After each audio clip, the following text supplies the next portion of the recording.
Okay तो पिछले video lecture में हमने क्या देखा, हमने ये देखा कि if this is diamagnetic substance and it is kept in a magnetic field like this, तो क्या होगा। तो मैग्नेटिक फील्ड की डायरेक्शन आप देख लो, मैग्नेटिक फील्ड की डायरेक्शन कुछ ऐसी है, यानी यहाँ पे नॉर्थ है और यहाँ पे साउथ है।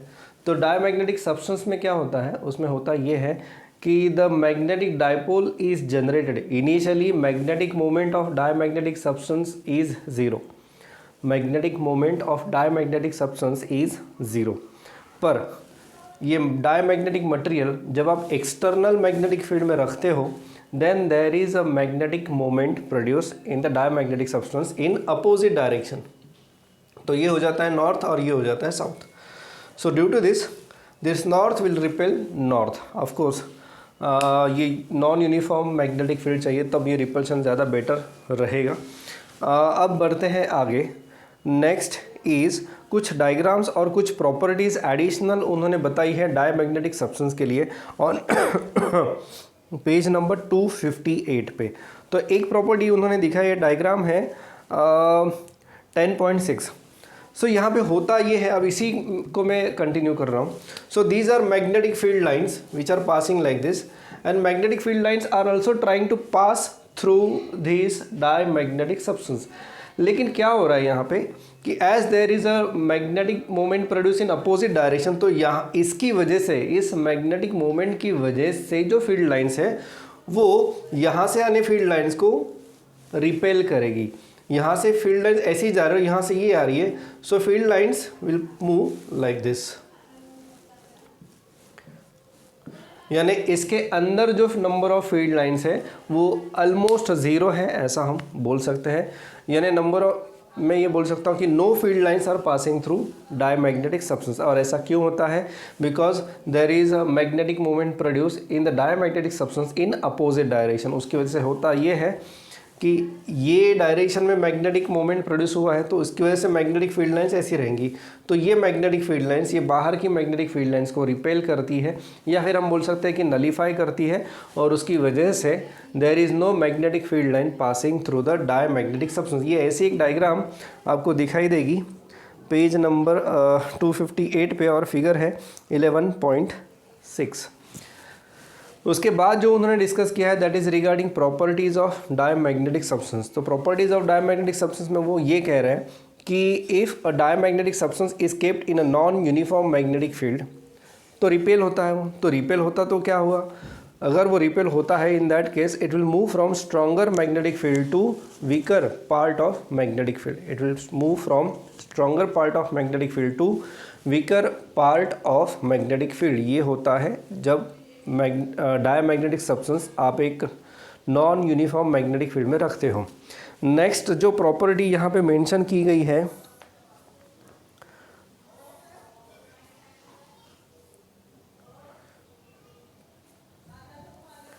एक यूट्यूब है और उसमें अपने डायमैग्नेटिक लिक्विड भर दिया। अरे हाँ, एक सबसे इम्पोर्टेंट पॉइंट मैं भूल गया, और वो ये था कि what are the examples of diamagnetic substance. Diamagnetic substance के एग्जांपल कहाँ दिए, तो वो दिए है उसी पेज नंबर पे पहले पैराग्राफ में।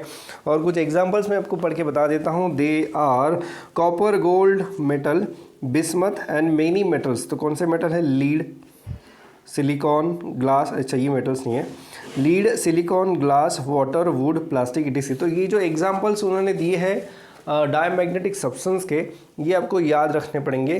MCQ आपको आ सकता है, which of the following is diamagnetic substance. तो ऐसे 4 ऑप्शन दिए जाएंगे, उसमें से बाकी ऑप्शंस फेरो एंड पैरामैग्नेटिक रहेंगे और एक रहेगा डायमैग्नेटिक, उसमें से ये एक नाम इसमें से रहेगा। तो ये सारे नाम आपको याद रहना बहुत ज़रूरी है, ठीक है।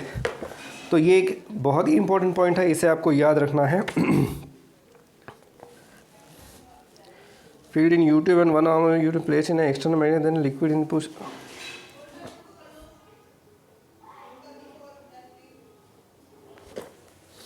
प्रॉपर्टी कुछ ऐसी है, ध्यान दो यहाँ पे, कि अगर मेरे पास एक यूट्यूब है इस तरह से,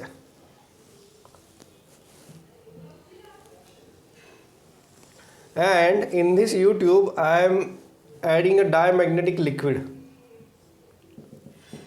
yes, liquid can be paramagnetic, ferromagnetic, diamagnetic. तो मेरे पास मान लो कि डायमैग्नेटिक लिक्विड है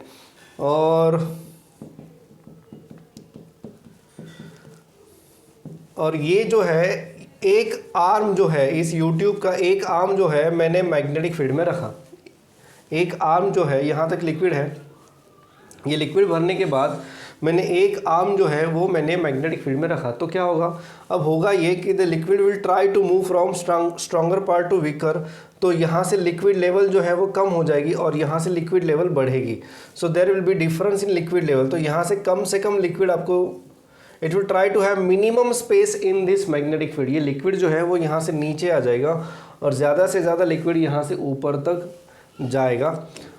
डिपेंड करता है कि कितनी मैग्नेटिक फील्ड की स्ट्रेंथ है और उसमें डायमैग्नेटिज्म कितना स्ट्रॉन्ग है, उसके ऊपर हम ये बोल सकते हैं कि ये लेवल कितनी ज़्यादा ऊपर रहेगी। बट होगा ये कि ये जो इधर का डायमैग्नेटिक सब्सटेंस है वो बाहर जाने की कोशिश करे, to move away from the magnetic field. और उसके लिए उसे क्या करना पड़ेगा, हाँ, वो ऐसे ऊपर तो नहीं जा सकता क्योंकि उसमें एक एडिशनल उसे वर्क करना पड़ेगा। सो इंस्टेड ऑफ दैट वो थोड़ा नीचे जाके फिर यहाँ की लेवल को वो बढ़ाएगा। देखो यहाँ पे बहुत बड़ा एक ऐसा फाउंटेन नहीं बनेगा क्योंकि डायमैग्नेटिज्म ये बहुत वीकर फेनोमेना है और यहाँ पे ज़्यादा आपको फील भी नहीं होता। जैसे ही आपने कॉपर वगैरह एग्जांपल्स पढ़े, तो जब आप कॉपर को मैग्नेट की तरफ लेके जाते हो तो आप ऐसा एक्सपीरियंस नहीं करोगे कि there is a huge force of repulsion, क्योंकि ये वीकली रिपेल होता है। तो हमें फील भी नहीं होता कि यहाँ पे कोई मैग्नेटिज्म हो रहा है।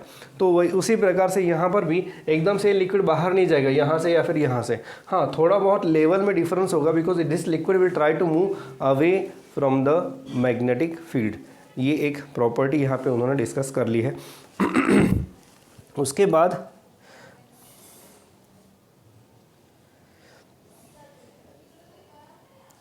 अब एक डायमैग्नेटिक मटेरियल का रॉड है, उसे आपने मैग्नेटिक फील्ड में रखा।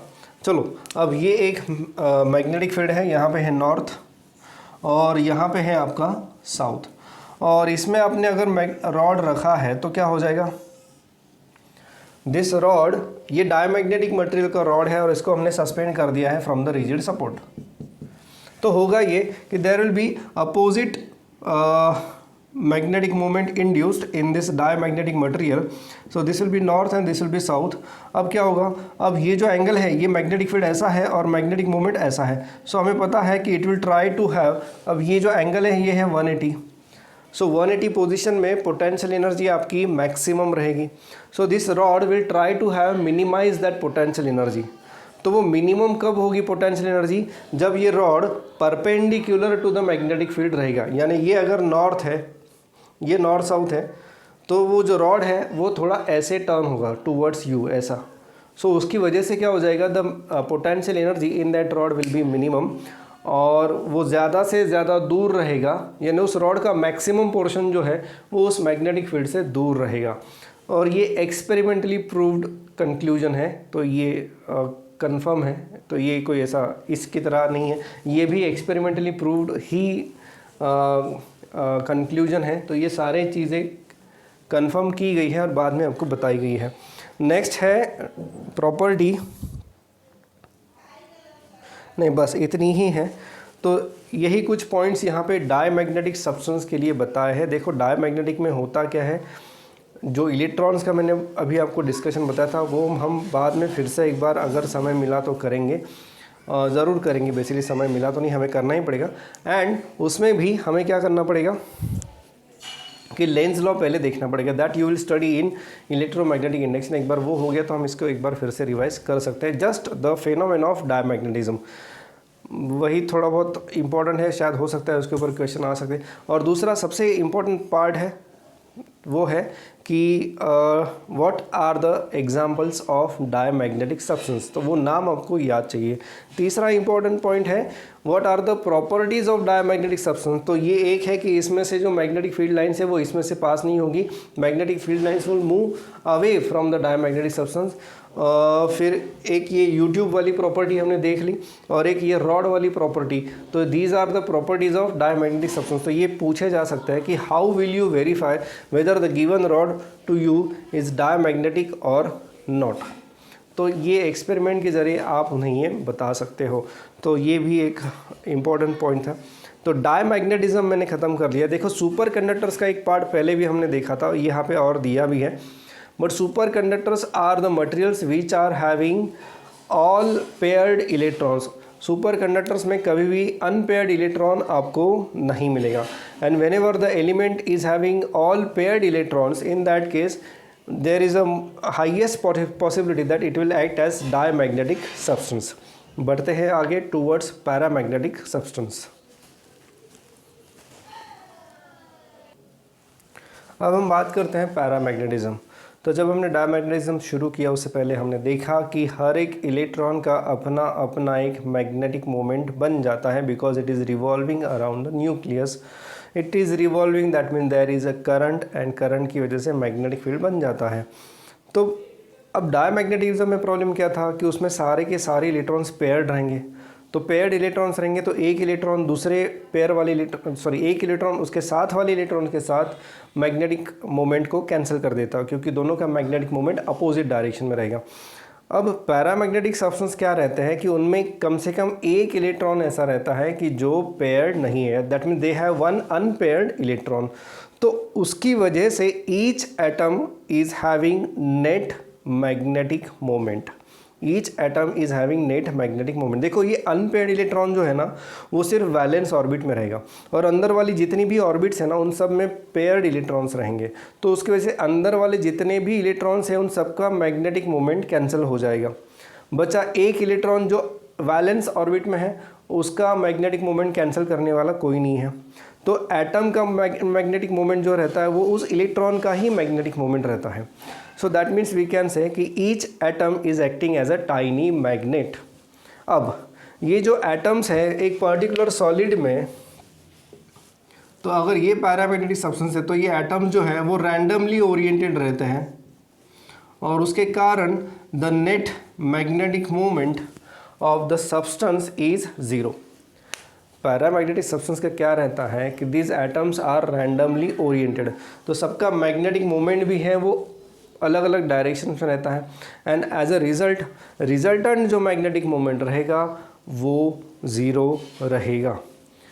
तो पर ये कब की बात कर रहा हूँ मैं, जब आप पैरामैग्नेटिक सब्सटेंस को किसी एक्सटर्नल मैग्नेटिक फील्ड में नहीं रखोगे तब। लेकिन अगर मैं अब इसको किसी एक्सटर्नल मैग्नेटिक फील्ड में रखता हूँ तो होता ये है, suppose I am keeping this paramagnetic substance in external magnetic field. So ये जो एटम्स है या फिर ये एटम्स के जो मैग्नेटिक मोमेंट है they will get align in the direction of external magnetic field. कैसे, देखो यहाँ पे ये एक्सटर्नल मैग्नेटिक फील्ड की डायरेक्शन है। So if I keep this paramagnetic substance in external magnetic field B, then these atoms will align themselves so that their magnetic moment is in the direction of external magnetic field। ऐसा यहाँ पे दिया है, you can find out in figure 11.7b।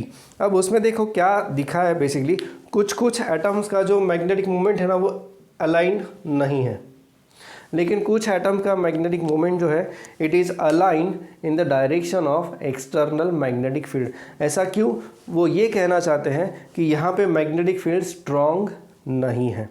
लेकिन अगर magnetic field strong है, in that case almost all atoms will align their magnetic moment in the direction of external magnetic field, provided the external magnetic field is strong। और अब यहाँ पे आप देख सकते हो तो इसकी जो मैग्नेटिक फील्ड लाइंस रहेंगी वो ऐसी ही रहेंगी। दैट मीन्स अब यहाँ पे हम ये कह सकते हैं कि पैरामैग्नेटिक सब्सटेंस जो है it allows magnetic field lines to pass through it. ठीक है, अब थोड़ा सा डिस्कशन करते हैं आगे। अब अगर ये डायरेक्शन में मैग्नेटिक मोमेंट अलाइन हो जाता है, इसका मतलब ये हो जाता है कि ये है साउथ और ये है नॉर्थ। ठीक है, ये साउथ पोल बन जाएगा, ये नॉर्थ पोल बन जाएगा, क्योंकि मैग्नेटिक फील्ड लाइन ये ऐसे बाहर जाएंगी और यहाँ से अंदर आएंगी। तो अब और एक्सटर्नल मैग्नेटिक फील्ड की डायरेक्शन देखो, यहाँ से यहाँ है, इसका मतलब ये नॉर्थ पोल है और ये साउथ पोल है, यानी नॉर्थ पोल के फेसिंग में साउथ पोल बन रहा है। इसका मतलब क्या है, opposite poles will attract each other, that means paramagnetic substance is attracted towards magnet. Paramagnetic substance is attracted towards magnet. क्यों? क्योंकि जो मैग्नेटिक डाइपोल मोमेंट इसमें जनरेट होगा उसकी जो डायरेक्शन रहेगी that will be like this, यानी ये नॉर्थ है तो ये मैग्नेटिक फील्ड लाइंस है, तो मैग्नेटिक फील्ड लाइंस यहाँ से बाहर जाके यहाँ से अंदर आ रही है, यहाँ से अंदर आ रही है, यानी ये साउथ बन जाता है, ये नॉर्थ, नॉर्थ को फेसिंग है south, opposite poles will attract each other. This is the reason why paramagnetic substance is weakly attracted. और यहाँ पर भी मैं बता दूँ, ये जो अट्रैक्शन रहेगा ना, फोर्स ऑफ अट्रैक्शन, वो हमें फील जनरली नहीं होता है, उसके लिए वो एक्सपेरिमेंट करने पड़ते हैं, वो रॉड वाला एक्सपेरिमेंट, वो यूट्यूब वाला एक्सपेरिमेंट, ये एक्सपेरिमेंट हमें करने पड़ेंगे। बट फिर भी आई थिंक ये क्लियर हो गया होगा आपको कि वह paramagnetic substance is attracted towards the magnet. इसमें कोई भी वो इलेक्ट्रॉन वाली थियोरी बताई नहीं है, इलेक्ट्रॉन वाली थियोरी नहीं जो डायमैग्नेटिक सब्सटेंस में हमने बताई थी कि एक इलेक्ट्रॉन फास्ट होगा, एक इलेक्ट्रॉन स्लो हो जाएगा, तो वैसी थियोरी यहाँ पे बताई नहीं है।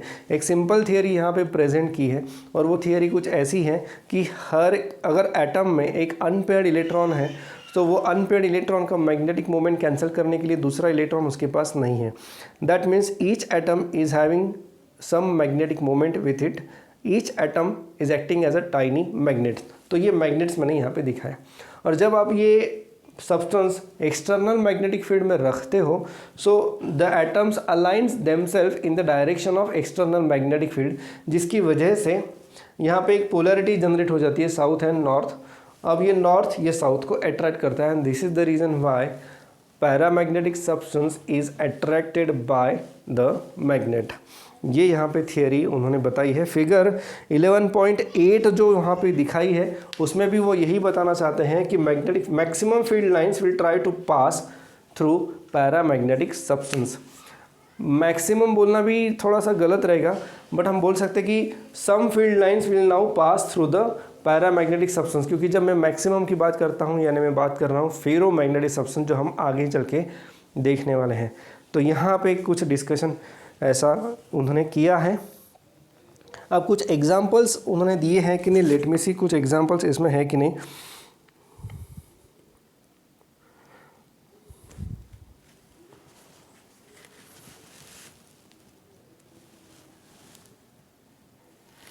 उन्होंने एक और चीज़ यहाँ पे बोली है, और वो ये है कि अगर आप ये एक्सटर्नल मैग्नेटिक फील्ड रिमूव करते हो तो ये जो एटम्स हैं वो वापस से अपनी ओरिजिनल पोजीशन पे आ जाएंगे, या फिर मैं ये बोल सकता हूँ कि ड्यू टू थर्मल वाइब्रेशंस, आपको पता होगा atoms are continuously in a state of thermal vibrations. So due to thermal vibrations ये जो अलाइनमेंट हुई है, यहाँ पे हुई है या फिर यहाँ पे हुई है, तो ये अलाइनमेंट फिर से डिस्टर्ब हो जाती है, और magnetic moments they are again directed in random directions, और टोटल मैग्नेटिक मोमेंट जो है पैरामैग्नेटिक सब्सटेंस का वो वापस से ज़ीरो हो जाता है। क्यों? Because of thermal vibrations. तो ये एक बात ज़रूरी है, और इसलिए उन्होंने एक जगह पे कहीं पे तो मेंशन भी किया है कि when paramagnetic substance is place in a magnetic field at a low temperature. तो लो टेम्परेचर क्यों कहा उन्होंने? वो इसलिए क्योंकि अगर आप टेम्परेचर बढ़ाते हो तो ये एटम्स के वाइब्रेशंस भी बढ़ेंगे, और वाइब्रेशंस बढ़ेंगे तो अलाइनमेंट होने में बहुत ज़्यादा डिफ़िकल्टी रहेगी। That's why the temperature should be low for paramagnetism. Low होना चाहिए, एकदम भी ज़ीरो वगैरह की उसकी ज़रूरत नहीं है। कितना लो होना चाहिए ये यहाँ पे उन्होंने दिया नहीं है। और दूसरी इंपॉर्टेंट चीज़ यहाँ पे ये दिखाई देती है जो मैंने डायमैग्नेटिज्म में भी बताई थी, और वो ये है कि एग्जांपल्स ऑफ पैरामैग्नेटिक सब्सटेंस। तो कुछ एग्जांपल्स यहाँ पे दिए हैं सेकंड लास्ट पैराग्राफ में। The metals such as magnesium, lithium, molybdenum, tantalum and salts such as MnSO4, H2O, oxygen gas are examples of paramagnetic substance। तो ये पैरामैग्नेटिक सब्सटेंस के जो एग्जांपल्स उन्होंने आपको दिए हैं उसे आपको अच्छी तरीके से याद रखना पड़ेगा। एग्जाम में आ सकता है question, which of the following is paramagnetic substance, तो आपको बताते आना ज़रूरी है। ठीक है, अब बढ़ते हैं आगे। एक डेरिवेशन हमें यहाँ पे दिखाई देता है, और इसे कहते हैं क्यूरी लॉ।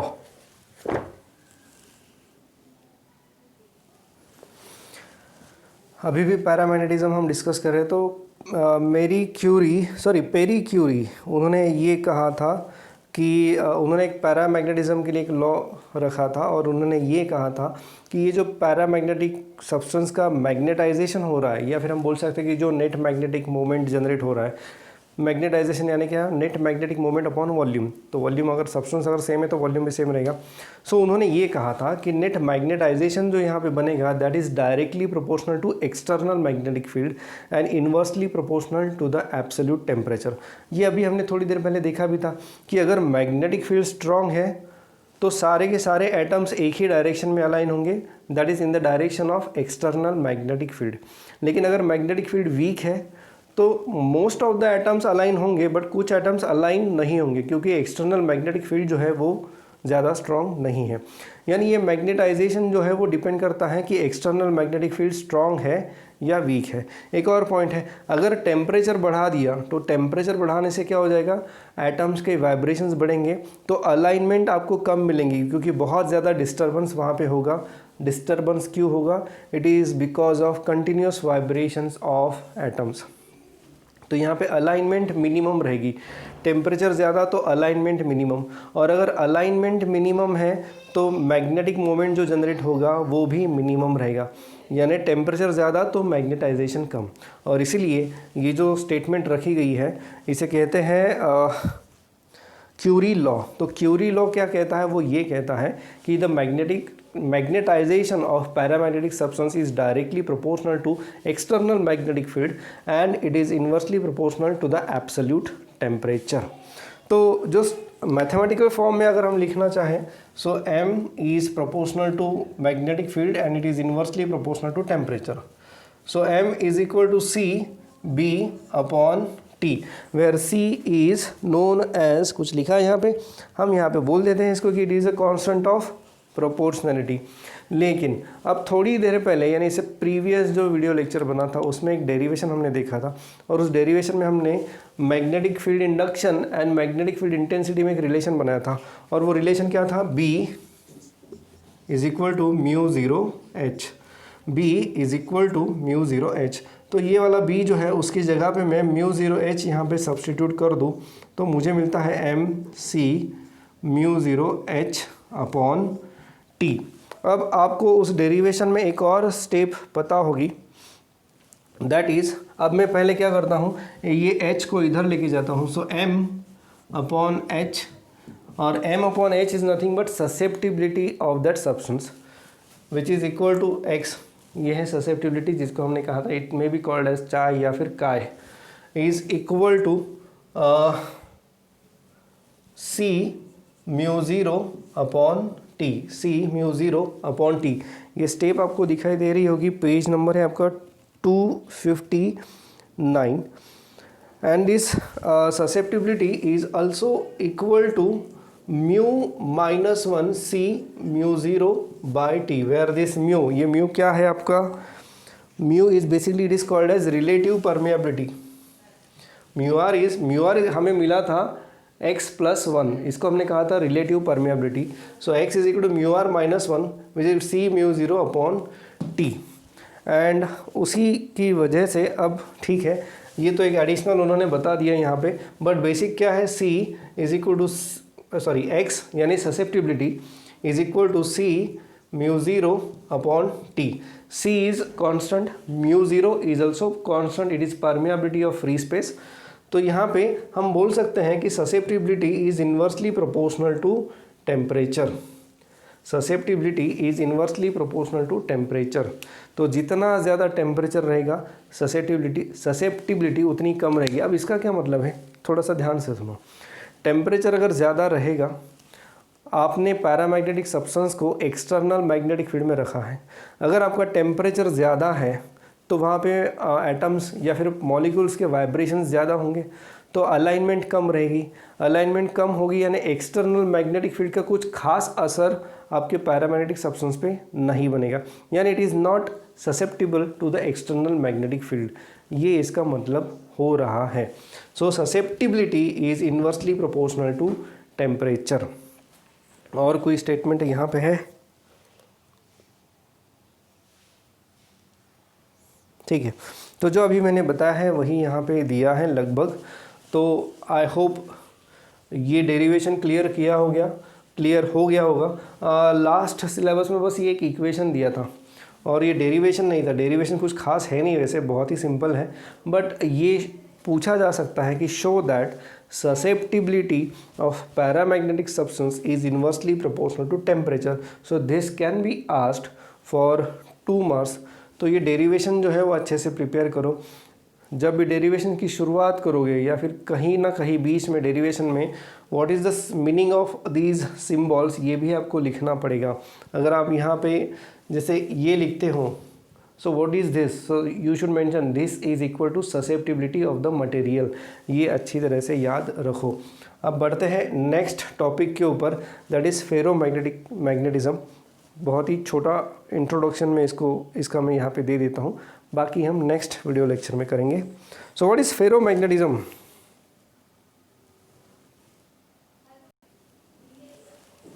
तो ferromagnetism it is similar to paramagnetism. अब यहाँ पे क्या होगा कि एक मिनट, एक पॉइंट शायद मैं मिस कर रहा हूँ, दैट इज़ नहीं, यहाँ पे उन्होंने वो यूट्यूब वाला एक एक्सपेरिमेंट बताया है पैरामैग्नेटिज्म का, तो पहले वो डिस्कस कर ले. तो अभी फेरोमैग्नेटिज्म डिस्कस नहीं करता. तो मुझे एक बात बताइए, सबसे पहली प्रॉपर्टी, अगर मैं पैरामैग्नेटिक सब्सटेंस को एक नॉन यूनिफॉर्म मैग्नेटिक फील्ड में रखता हूँ तो क्या होगा? तो होगा ये कि paramagnetic substance will move from weaker part of the field to the stronger part of the field, क्योंकि it will get attracted towards the magnet. इसका मतलब क्या है? It will move from weaker part of magnetic field to stronger part of magnetic field. दूसरी चीज़, अगर मैं paramagnetic liquid, if I put paramagnetic liquid into U tube, तो यहाँ तक लिक्विड है, ठीक है, और ये एक particular arm of U-tube is placed in a magnetic field. One arm of this U-tube is placed in a magnetic field. तो क्या होगा?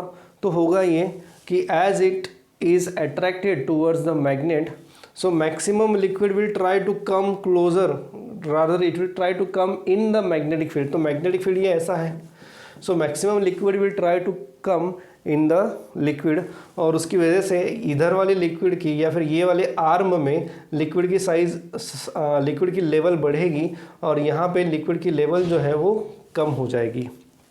दूसरी चीज़, अगर मैं एक रॉड, सॉलिड रॉड मैं रखता हूँ मैग्नेटिक फील्ड में, तो क्या होगा? If I keep a solid rod in a magnetic field, तो ये नॉर्थ साउथ है और ये एक रॉड है which is kept like this. Now this rod will try to align in the direction of magnetic field. ये अगर आपने ऐसा रखा है, so it will try to align in the direction of external magnetic field. क्यों? क्योंकि ये it will get attracted towards the magnetic field. It will try to move from stronger part of the field to the, sorry, it will try to move from weaker part of the field to the stronger part of the field.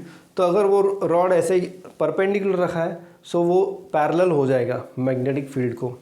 सो ये कुछ observations हैं जो बताने बहुत ज़रूरी है, ये आपको पता होने चाहिए. और इसके बाद फिर उन्होंने मेरे ख्याल से वो क्यूरीज लॉ शुरू कर दिया है. एक बात याद रखना, अगर आप पैरामैग्नेटिक सब्सटेंस मैग्नेटिक फील्ड में रखते हो तो most of the field lines will try to pass through the paramagnetic substance. Paramagnetic substance will allow magnetic field lines to pass through it. Diamagnetic में हमने क्या देखा था? अगर आप डायमैग्नेटिक सब्सटेंस मैग्नेटिक फील्ड में रखते हो, so it will not allow magnetic field lines to pass through it. So ये कुछ चीज़ें हैं, ये कुछ डिफरेंशिएशन है in between diamagnetic substance and paramagnetic substance. ये पता होना चाहिए. कई बार ऐसा क्वेश्चन भी आता है कि differentiate between paramagnetic substance and diamagnetic substance. तो कौन से पॉइंट पकड़ के ये डिफरेंशिएशन लिखना है? तो जैसे मैंने बोला कि diamagnetic substance will not allow passage of magnetic field lines through it, and magnetic field lines can pass through paramagnetic substance. दूसरा, if U-tube contains a diamagnetic liquid and one arm of the U-tube is placed in a magnetic field, then the liquid in that arm will get lowered and will push liquid in another arm. और इसका opposite होगा paramagnetic substance में. Next point आप लिख सकते हो कि if a diamagnetic rod is placed in a magnetic field, it will align itself perpendicular to the direction of magnetic field. If you place a paramagnetic substance rod in magnetic field, it will try to align parallel to the, मैंने diamagnetic में perpendicular बोला है, it should be perpendicular to the magnetic field. कौन? Diamagnetic. और अगर paramagnetic का rod है so it will align parallel to the direction of magnetic field. तो ये कुछ डिफरेंशिएशन आपको पता होना चाहिए। और सबसे मेन जो डिफरेंशिएशन है वो ये है कि डायमैग्नेटिक सब्सटेंस के एटम का नेट मैग्नेटिक मोमेंट ज़ीरो रहता है, ये पक्का याद रखना। और पैरामैग्नेटिक सब्सटेंस के एटम का मैग्नेटिक मोमेंट ज़ीरो नहीं रहता, it is having some non zero value, और इसलिए पैरामैग्नेटिज्म हमें मिल रहा है। तो ये था कुछ discussion regarding diamagnetism and paramagnetism. कोई डाउट है तो आप पूछ सकते हो। ये थ्योरेटिकल डिस्कशन ही है लगभग, और आगे का भी डिस्कशन जो है वो है फेरोमैग्नेटिज्म एंड एक लास्ट टॉपिक बचता है हिस्टेरिसिस, वो भी लगभग थ्योरेटिकल डिस्कशन ही है। तो उसे हम डिस्कस करेंगे नेक्स्ट आने वाले वीडियो लेक्चर्स में। तब तक के लिए बस इतना ही। ये पढ़ो, रीडिंग करो, ये जो मैंने कहा है ये सब कुछ रीडिंग करो तो अच्छे से याद रहेगा।